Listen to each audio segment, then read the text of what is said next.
Bismillahirrahmanirrahim. Assalamualaikum warahmatullahi wabarakatuh. Hamdan salaman amma ba'du.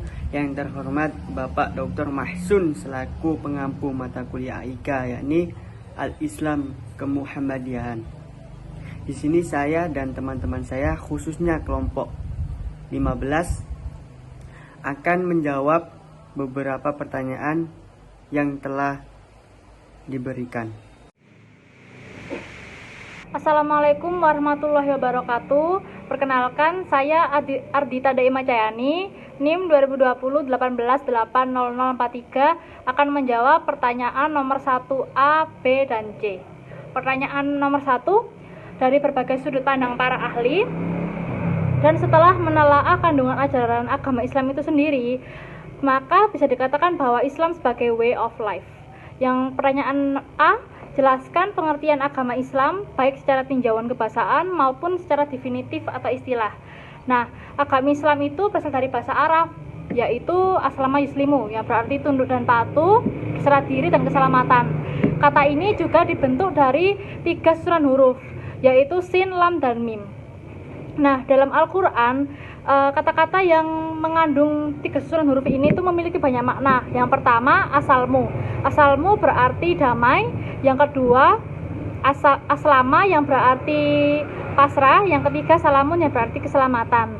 Namun secara istilah itu sendiri, pengertian agama Islam adalah agama yang diturunkan dari Allah Subhanahu wa taala kepada Nabi Muhammad SAW untuk disebarkan dan untuk diajarkan pedoman-pedoman hidup di dalam dunia ini, lalu mengajak mereka untuk memeluknya.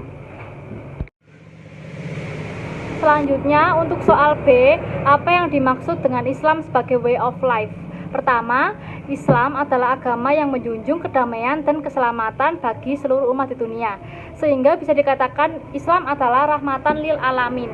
Di dalam Islam itu sendiri ada beberapa sumber yang bisa dijadikan pedoman dalam berkehidupan, baik secara vertikal, hablum min Allah, maupun secara horizontal, hablum minan nas. Nah, sumber-sumber inilah nanti yang akan membentuk way of life manusia dalam mengatur hubungan dengan Tuhan, dengan sama manusia, maupun dengan makhluk hidup di alam semesta. Sumber pertama adalah Al-Quran. Al-Quran adalah firman Allah yang diturunkan melalui Nabi Muhammad SAW yang berisi pedoman hidup dan petunjuk manusia dalam berkehidupan. Nah, hal ini juga sesuai dengan sifat Al-Quran, yakni Al-Huda, petunjuk, Al-Bayinah, penjelasan, dan Al-Furqan, pembeda. Sumber kedua adalah hadis.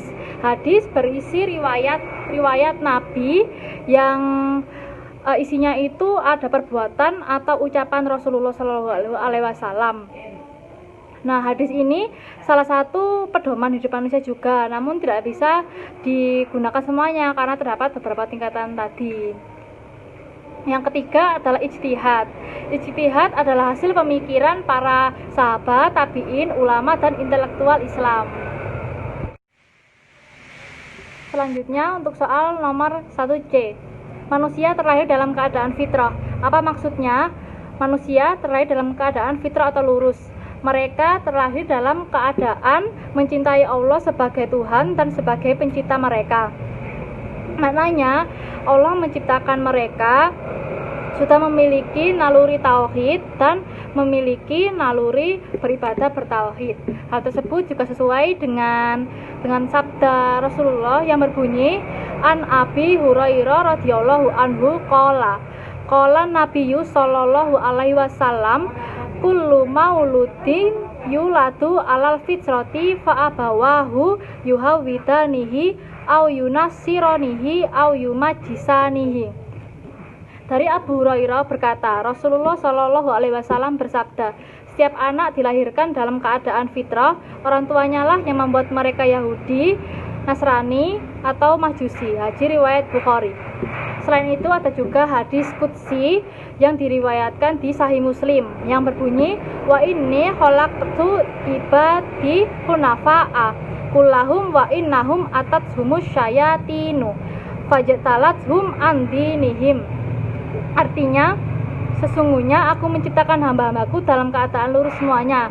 Kemudian syaitan datang untuk menggelincirkan mereka dari agama mereka. Hadis riwayat Muslim. Selanjutnya akan dilanjutkan oleh teman saya. Assalamualaikum warahmatullahi wabarakatuh. Saya Yulda Firdan Niar dengan NIM 20201880044. Nah, di sini saya akan menjawab persoalan nomor 2, yakni hakikat manusia dalam pandangan Islam. Disebutkan bahwa manusia itu diciptakan Allah Subhanahu wa taala dalam bentuk kejadian yang sempurna. Nah, di sini saya akan menjawab persoalan nomor 2A, yakni pembuktian dalil bentuk kejadian yang sempurna. Nah, di sini saya menemukan 2 dalil dari Al-Quran, surah yang pertama surah At-Tin, yang kedua surah Al-Infitor. Yang pertama At-Tin ayat 4 yang berbunyi laqad khalaqnal insana fi ahsani taqwim. Yang kedua surah Al-Infitor ayat 6 sampai dengan 8 yang berbunyi ya ayyuhal insanu ma gharraka bi rabbikal karim alladzi khalaqaka fasawwaka fa'adalak fi ayyi suratin ma syaa rakkabak. Yang pertama At-Tin ayat 4 yang berbunyi Allah Subhanahu wa taala telah menciptakan manusia dengan bentuk yang paling baik. Nah, yang kedua arti dari surat Al-Infitor ayat 6 sampai 8.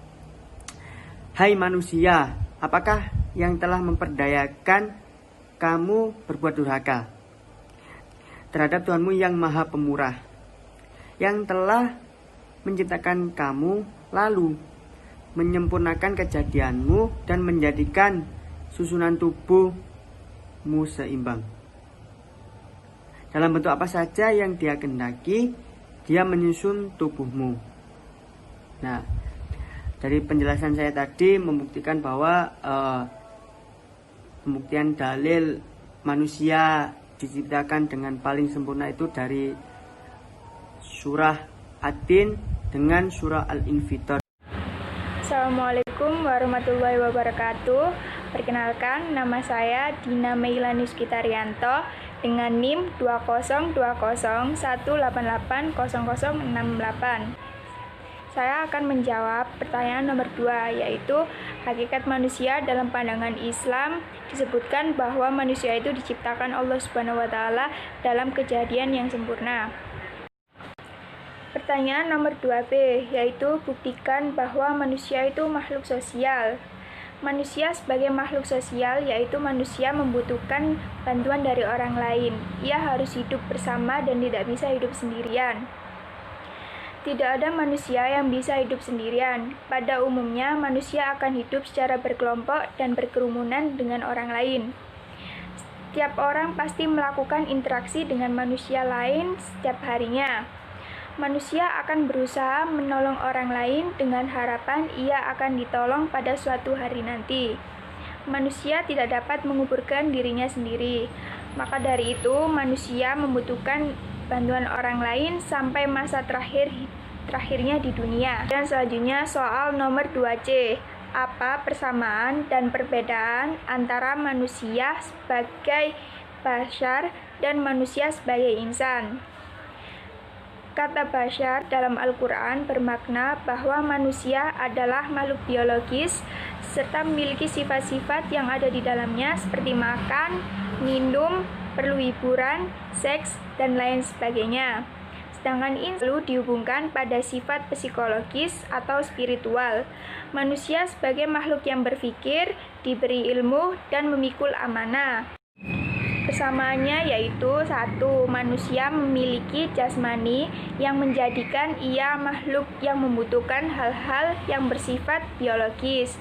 Yang kedua, manusia memiliki ruhiyah yang menjadikan ia makhluk yang membutuhkan spiritualitas dan sifat psikologis. Dan yang terakhir, manusia makhluk sosial yang harus hidup bersama, bermasyarakat, dan bernegara. Perbedaannya yaitu manusia dalam pengertian bashar yaitu sangat bergantung pada alam, pertumbuhan dan perkembangan fisiknya tidak dapat dilepaskan dari apa yang ia makan dan ia minum. Sedangkan dalam pengertian insan tidak dapat dilepaskan dari kebudayaan, termasuk pendidikan, kematangan penalaran, kesadaran, dan sikap hidupnya bersandar pada pendidikan yang terjadi di masyarakat yang pasti mengalami perubahan. Dengan demikian, insan dan bashar sebagai sebutan manusia memiliki arti yang berbeda. Insan mengacu pada kualitas pemikiran dan kesadaran, sedangkan bashar mengacu pada dimensi alaminya yang menjadi ciri utama yaitu makan, minum, dan akhirnya meninggal. Selanjutnya yaitu nomor 2D, jelaskan kelebihan dan kelemahan manusia sebagai makhluk Allah Subhanahu wa taala. Kelebihan manusia yaitu manusia diciptakan sebagai makhluk terbaik.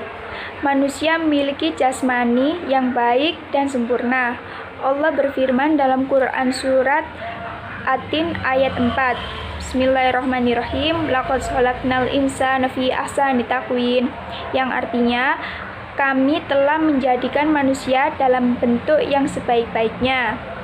Manusia merupakan makhluk yang paling kompleks di alam semesta, baik dalam hal sel-selnya, jaringannya, maupun organ-organnya. Semua organ tubuh manusia amat detail, rumit, akurat, dan sempurna, sehingga sulit dipahami oleh ilmuwan terhebat sekalipun. Dan yang kedua yaitu manusia diciptakan dengan akal.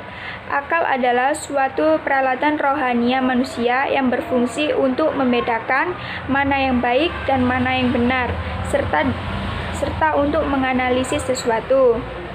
Dan selanjutnya yaitu dijadikan Allah sebagai khalifah atau wakil di bumi dan dimuliakan oleh Allah dan diberi kelebihan yang tidak dimiliki oleh makhluk lain.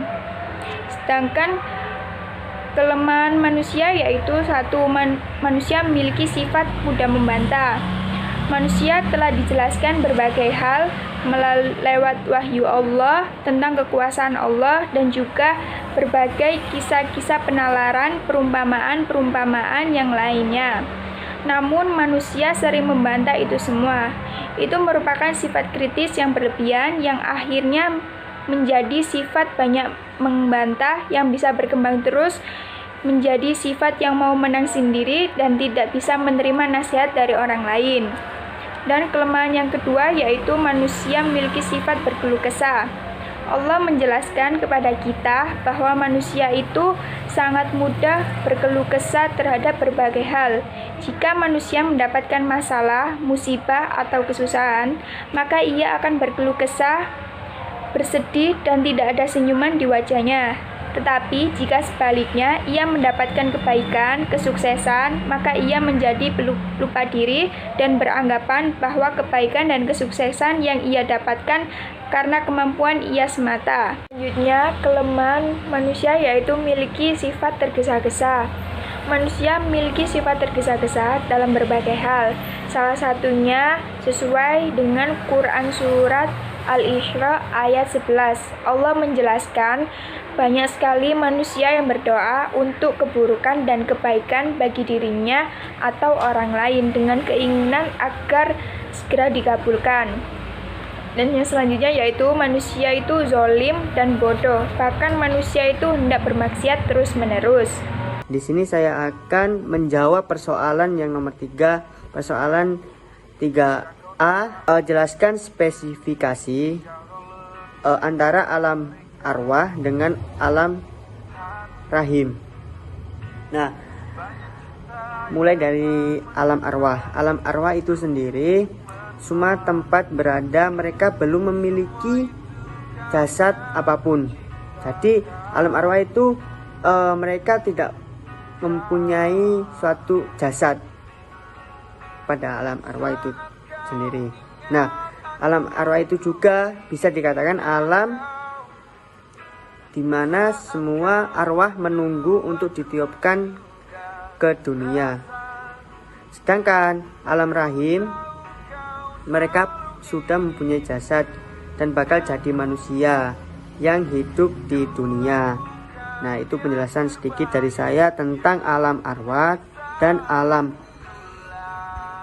rahim. Assalamualaikum warahmatullahi wabarakatuh. Nama saya Muhammad Khairul Anam dengan NIM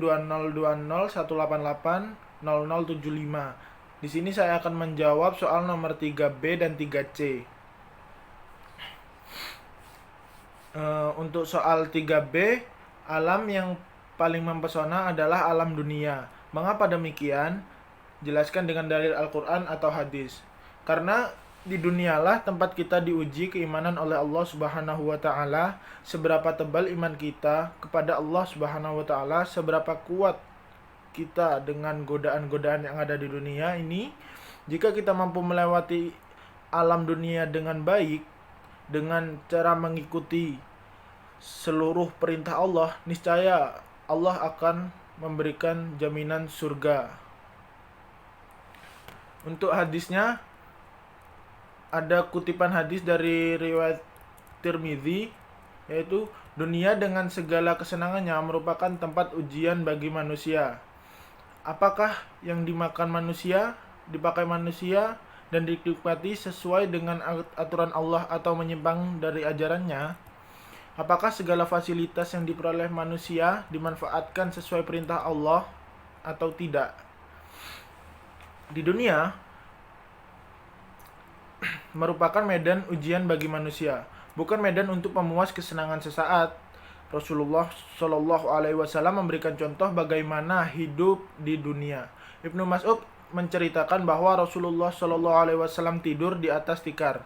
Ketika bangun ada bekasnya, maka kami bertanya, wahai Rasulullah, bagaimana kalau kami sediakan untukmu kasur? Rasulullah Shallallahu Alaihi Wasallam bersabda, untuk apa kesenangan dunia itu? Hidup saya di dunia seperti orang pengendara yang berteduh di bawah pohon, kemudian pergi dan meninggalkannya. Hadis riwayat At-Tirmidzi. Untuk nomor 3C, apa yang bisa saudara ambil pelajaran dari keimanan akan hari akhirat dan jelaskan. Jika kita beriman kepada hari akhir, banyak pelajaran yang harus kita ambil. Contoh, kita akan mendapatkan keringanan saat di padang mahsyar. Contoh seperti para alim ulama diberikan keteduhan saat di padang mahsyar. Dan kita selalu ditolong oleh Nabi kita, Nabi Muhammad SAW, jika kita beriman kepada hari akhir dan Allah. Dan kita juga akan diberi keringanan saat Yaumul Hisab. Yaumul Hisab kita akan lebih berat timbangannya jika kita lebih sering beriman kepada Allah Subhanahu wa Ta'ala. Dan saat kita melewati Shiratul Mustaqim, kita juga seperti merasakan naik pesawat atau kereta seperti alim-alim ulama. Semoga kita diberikan kelancaran seperti para alim ulama. Sekian, terima kasih. Wassalamualaikum. Persoalan 3D, menghadapi orang yang tidak percaya akan adanya hari kiamat.